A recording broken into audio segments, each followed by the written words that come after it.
رانا نحضركم لان نهار ديال كونجي والناس عندها مع ذلك جيتو هذاك اللي يتمنىكم شكرا لكم على حضوركم. اليوم اخترنا اول العام اخترنا لان ديريكت لاصق في موضوع اللقاء هو وفكرت انا السي محمد السيدي رجل قلب الدنيا المصريين لان كنعرفو في 98 و باطو يعني كيخدم وعنده يقول وغادي يقسم معنا. Il était professeur Arthur de la faculté des sciences antiquaires, ثم طلع من الرباط الامتياز كان مدير واليوم يلي ديريكتور جنرال ديال الجروب امس. وغيهضرنا على لا رياليتي فيرتويال لان هضرنا عليها السيد انا اللي كنعرف هو بس لا رياليتي فيرتويال يمكن الواحد جالس يعني في دارو يدخل الموزي ديال ليستوار ناتوريل ديال لندن بلا يمشي بلا فيزا بلا مصاريف يخسر يكون عنده طبعا الامكانيات فاتحين الباب لهذا البوسيبيليتي ديال فيزيت فيرتويال. ولكن جو سو سير بلي لا رياليتي فيرتويال ما كتحلش غير في القضيه هذه. وبما انه هو رجل الميدان جو بونس بلي نقولوا اقتدوا بالقران اسالوا اهل الذكر ان كنتم لا تعلمون. دقينا على السي محمد وجاوب برافو عليك ميرسي. كنت خايف ما يكونش الحضور كبير لان ارجنتين لكن الحمد لله المهم هو لا كاليتي ديال الحضور. جو في با بلوس لا بارول لي الله يعاونك بزاف من الحاجات. Bonsoir.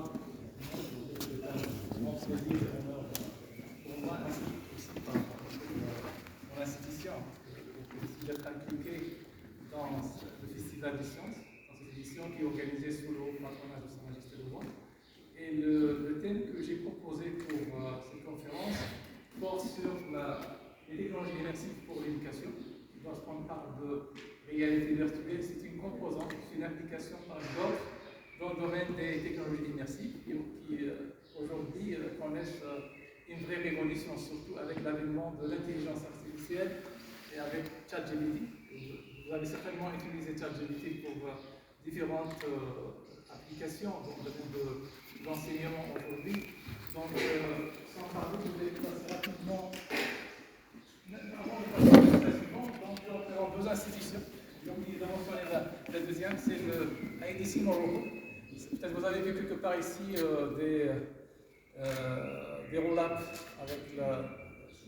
avec ce logo, le logo de l'IDC. L'IDC, c'est le centre digital interactif. C'est un centre spécialisé en réalité virtuelle ou en technologie immersive de façon générale, qui a été mis en place dans le cadre d'un partenariat public-privé, faisant intervenir en fait d'un côté des institutions gouvernementales telles que le ministère de tutelle de l'enseignement supérieur, le ministère de l'Industrie, l'Agence de développement digital, mais également des institutions d'enseignement supérieur telles que l'Université Polytechnique à Belgrade, l'Université Mohamed V de Rabat. Nous avons également un partenaire industriel, c'est le Ion Reality, c'est un leader mondial dans tout ce qui est technologie immersive aujourd'hui. Il parle même d'avatar, de métaverse, donc il a vraiment le diapason des technologies immersives aujourd'hui. Donc je reviendrai par la suite justement à nos centres, mais également à Alexis qui développe également plusieurs initiatives en relation avec les technologies, plus particulièrement avec les technologies immersives. Voilà le plan de la présentation. Lorsqu'on parle de technologie immersive, donc il y a tout un éventail de technologies telles que la réalité virtuelle, réalité augmentée, réalité mixte, réalité étendue et métaverse. Donc on va voir rapidement quelles sont les différences entre ces différentes technologies.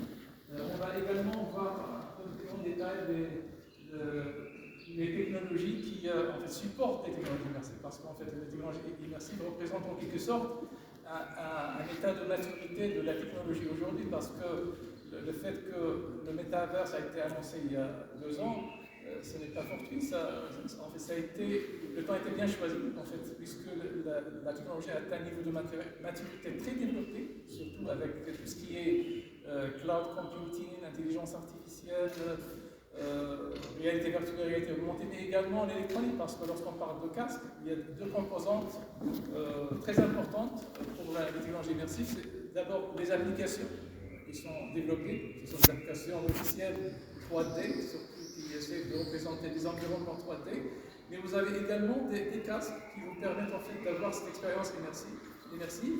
Il y a aussi tout un éventail de casques selon les différentes technologies et commence aussi à avoir vraiment un impact très important dans différents secteurs, que ce soit l'éducation, la santé, l'industrie, etc. Voilà, on va également explorer quelques exemples d'applications pour l'éducation. Et je vais également enchaîner par la suite par une présentation très brève sur les activités, les programmes et les initiatives de réussite dans le monde. Donc, je commence par un article qui a été publié dans le fameux journal American Time. Donc, selon ce journal, il annonce que le prochain ère numérique va tout changer. Donc, c'est le métaverse. Donc, ça me rappelle un petit peu la première révolution très importante informatique, c'est l'avènement des PC qui ont démocratisé l'accès aux PC vers les années 80. Par la suite, l'Internet, et vous vous rappelez qu'au niveau de notre ministère, et d'ailleurs dans d'autres pays, la plupart des institutions d'enseignement ont décidé en fait d'intégrer des cours d'informatique pour différentes raisons, que ce soit des cours d'alphabétisation informatique, mais également des cours très poussés, très approfondis pour répondre bien sûr aux besoins du marché de l'emploi. Maintenant, nous sommes en train de vivre une autre évolution qui va avoir certainement un impact très profond et très important sur le système éducatif à plusieurs niveaux, et même sur d'autres secteurs. Lorsqu'on parle de métavers, ça ne touche pas uniquement le volet éducation. Vous pouvez imaginer l'impact dans un domaine très important tel que la santé. On peut peut-être utiliser le métavers ou bien les technologies immersives comme outil de planification des opérations chirurgicales très délicates, par exemple, aussi pour l'enseignement de la médecine. Pour l'industrie, on parle de l'industrie 4.0, dont le métaverse, les technologies immersives représentent une composante très importante aujourd'hui, etc. Alors, il y a un bureau d'études international, PwC, donc américain, dans d'autres pays européens, qui a fait une étude sur l'impact des technologies immersives sur l'apprentissage. Et là, vous avez le résultat qui est résumé par ces chiffres. Donc, par exemple, on peut avoir un impact très important sur la rapidité, sur la vitesse de formation, d'enseignement. C'est 4 fois plus rapide, donc on peut retenir, on peut former des apprenants. Donc, on aura aussi des apprenants plus confiants pour appliquer les compétences acquises après la formation, pratiquement 3 fois. Et pratiquement 4 fois plus émotionnellement liés au contenu que les apprenants en classe et 4 fois plus concentrés que leur e-learning. E-learning, ce sont des plateformes classiques d'enseignement virtuel à distance. Donc, comme vous voyez sur ce slide, d'abord sur le plan économique ou commercial, selon les prévisions de McKinsey. Donc, vers 2030, il y aura donc un marché qui est estimé à peu près à 5 trillions, c'est 5 000 milliards de dollars. Vous regardez également, si on regarde aussi un peu l'évolution, donc 2030, c'est vraiment extraordinaire. Et l'impact touche pratiquement tous les secteurs, l'éducation, la santé, le commerce, etc. Bon, la même tendance est traduite sur ce slide, qui en fait considère l'évolution des ventes de casques selon les différentes technologies. Vous avez la technologie VR, réalité virtuelle, réalité augmentée. Donc cette tendance rejoint un petit peu la tendance globale entraînée, engendrée par le métaverse. Le métaverse est un vrai phénomène aujourd'hui. Il y a plusieurs institutions qui sont en train de se positionner par rapport à ces technologies. On a certainement assisté à la déclaration de Facebook en 2021, septembre 2021, qui a en fait engendré, déclenché en fait cette vraie course vers cette technologie. Là aussi, vous avez le secteur de l'éducation qui est considéré comme étant un secteur très impacté, rapidement impacté par la technologie immersive, dans le cadre d'une étude réalisée par notre bureau d'études internationales, BCG. Maintenant, passons aux définitions. Donc, quelle est la différence entre réalité virtuelle, réalité augmentée, réalité mixte, réalité étendue, métaverse? Donc, on a un jargon de termes technologiques en relation avec les technologies immersives. Donc, la réalité virtuelle consiste en fait à avoir des espaces virtuels, purement virtuels, qui sont imaginés dans le cadre peut-être d'applications qui permettent de créer des espaces virtuels qui n'ont rien à voir peut-être avec la réalité. Ce sont des espaces qu'on peut avoir comme résultat de simulation. La réalité augmentée, donc, c'est en fait l'intégration de composants virtuels dans tout ce qui est réel. Donc, on peut imaginer des situations, par exemple, dans lesquelles vous avez votre tablette ou votre téléphone qui permet en fait d'avoir des superpositions d'objets virtuels sur des plateformes réelles. Il y a plusieurs applications qu'on peut citer. La réalité mixte, c'est un peu le mélange entre ces deux réalités, la réalité virtuelle et la réalité augmentée. Et la réalité étendue, ou extended reality, c'est pratiquement la réalité virtuelle, mais qui a en plus une autre dimension, c'est la possibilité d'avoir des interactions avec des objets virtuels qui sont implantés, intégrés dans des environnements réels. Donc vous pouvez imaginer par exemple un chirurgien avec un casque en train d'opérer un patient, et sur le casque il peut avoir des espaces ou bien des objets virtuels, par exemple le dossier médical, etc. Ce sont des choses qu'on peut avoir comme des objets en réalité augmentée, qu'on peut implanter dans la réalité virtuelle comme moyen, si vous voulez, de soutien à ces gestes.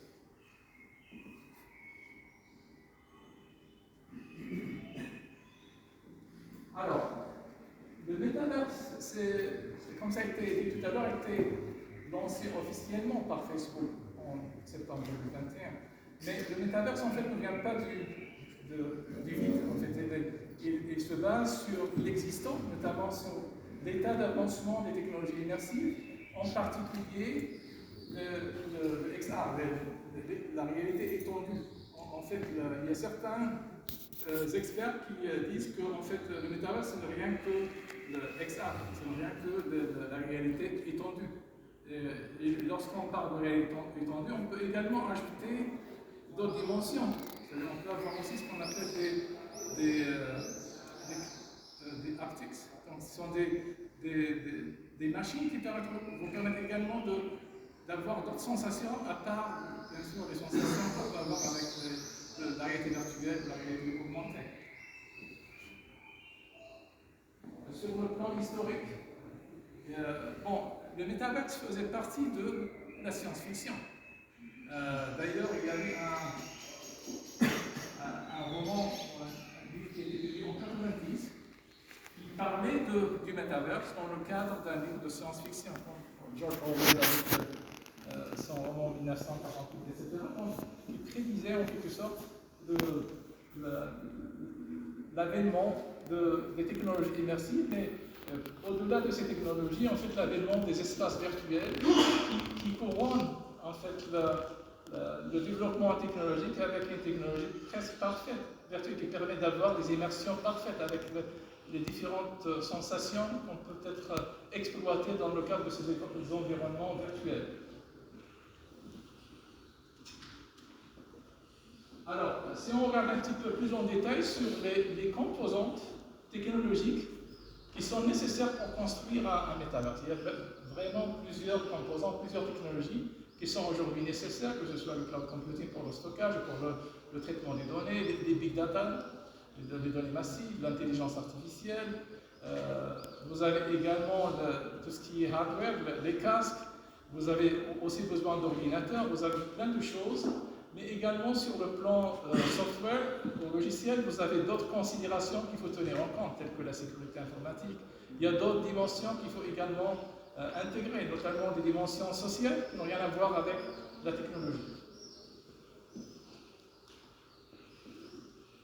Donc, vous avez une organisation des composantes principales du Metaverse, donc un environnement immersif en 3 dimensions, dans lequel les utilisateurs interagissent avec leur environnement et les autres utilisateurs.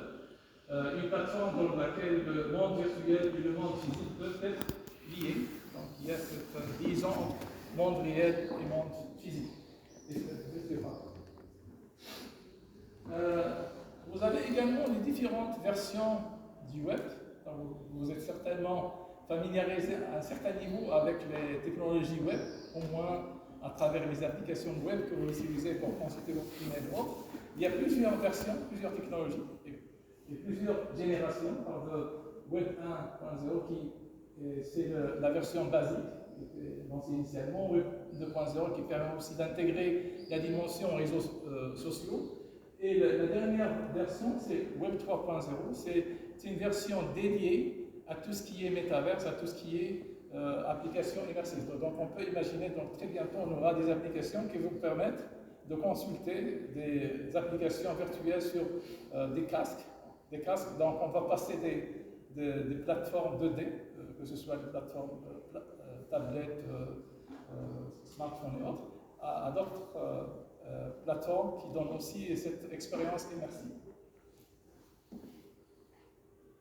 On parle également de l'Internet 3, parce que lorsqu'on a affaire à des applications virtuelles immersives, on a certainement affaire à des quantités de données qui est vraiment très importante, très élevée, qui nécessite aussi une nouvelle génération de l'Internet. On ne parle pas de la 5G, on parle déjà de la 6G, de la 6e génération des réseaux mobiles. Et d'ailleurs, c'est la raison d'être, c'est l'argument pour lequel en fait, les spécialistes se sont penchés sur déjà commencer le travail de conception de la 6e génération des réseaux de communication mobile, justement pour avoir des débits de communication suffisants pour pouvoir en fait transmettre sur des réseaux internet des applications immersives qui dépassent les terabytes. D'ailleurs, la vitesse de communication qui est mesurée en bits, en mégabits par seconde, pardon, donc on parle de terabits par seconde, c'est-à-dire on dépasse de loin la vitesse préconisée aujourd'hui pour la 5e génération de 5G. Là, vous avez d'autres aspects, avant de passer à l'intelligence artificielle, vous avez ce qu'on appelle les jetons non fungibles, non-fungible tokens. Ce sont des jetons qui permettent aussi de faire des transactions sur Internet ou dans les environnements virtuels. Vous avez certainement parlé des bitcoins qui sont basés sur les NFT, mais il y a également d'autres aspects. C'est-à-dire dans le métaverse, on peut également acheter des terrains virtuels. Donc, vous avez certainement entendu parler des gens qui achètent des terrains, des espaces virtuels en payant avec des NFT, mais ces NFT ont aussi d'autres applications, que ce soit pour les avatars ou pour d'autres aspects dans le métaverse. L'intelligence artificielle donne une dimension très importante en métaverse. D'ailleurs, les différentes transactions au niveau du métaverse sont optimisées par les algorithmes de l'intelligence artificielle. Au-delà en fait, de ces transactions, il y a également une autre dimension qui s'est rajoutée dernièrement avec tout ce qui est donc, les robots conversationnels à l'instar de ChatGPT. Il y a aujourd'hui des robots virtuels qu'on appelle avatars qui intègrent ChatGPT. C'est-à-dire qu'on a certainement testé et utilisé ChatGPT sur des claviers, sur des écrans d'ordinateurs ou de tablettes et autres, mais on peut également avoir des avatars qui intègrent le ChatGPT, c'est-à-dire des avatars conversationnels qui répondent, qui conversent avec le dialogue, même les langues, différentes langues. Donc, on peut voir ça rapidement par la possibilité. les hologrammes. On a vu sur la table des hologrammes. Il y a aussi des hologrammes basés sur la réalité virtuelle. Donc, ce que vous avez là, c'est un patient en hologramme donc, qui est utilisé dans la formation des médecins dans une faculté de médecine en Grande-Bretagne. C'est-à-dire que les médecins utilisent donc des simulations sur les hologrammes avant de passer sur des actes réels, sur les patients réels. Et je crois que c'est très important aussi dans le processus d'apprentissage. Il y a également des métas universitaires. Les métas universitaires sont des universités basées sur le métaverse, donc des espaces virtuels dans lesquels les étudiants peuvent interagir avec les profs, suivre des formations, consulter la bibliothèque. Il y a plein d'activités qu'on peut réaliser dans le métaverse, le métaverse. D'ailleurs, il y a une société américaine, Victory XR, qui fournit le service comme solution clé en main pour les universités qui souhaitent avoir un espace virtuel en métaverse pour leurs étudiants, pour leurs enseignants. Pour plusieurs raisons, on peut justifier d'ailleurs cette décision, cette tendance, notamment en se basant sur le fait que les espaces virtuels permettent plusieurs avantages, surtout pour accélérer le processus d'apprentissage, améliorer le processus d'apprentissage, aussi donner accès aux étudiants à des plateformes qu'ils ne peuvent pas toucher réellement. Par exemple, on peut imaginer un cours sur le réacteur nucléaire où vous pouvez visiter le réacteur nucléaire, faire des manipulations sur le réacteur nucléaire, comme ça a été présenté ce matin pour le laboratoire de chimie. On peut avoir quelque chose de similaire pour des manipulations qui présentent certains risques, ou pour certaines manipulations qui sont vraiment très coûteuses qu'on ne peut pas avoir dans nos universités. Bon, dans le cadre des technologies immersives, il y a aussi ce qu'on appelle les jumeaux numériques. Les jumeaux numériques, ce sont des représentations numériques d'objets physiques. Donc on peut avoir des jumeaux numériques pour tout objet, pour tout système. Ce que vous avez là, c'est un jumeau numérique d'un avion. Donc vous avez l'avion réel, donc à gauche, et à droite, vous avez son jumeau numérique. Mais il y a aussi l'interaction entre les deux entités. Donc, parce que le jumeau numérique doit représenter en temps réel la situation exacte de l'objet physique.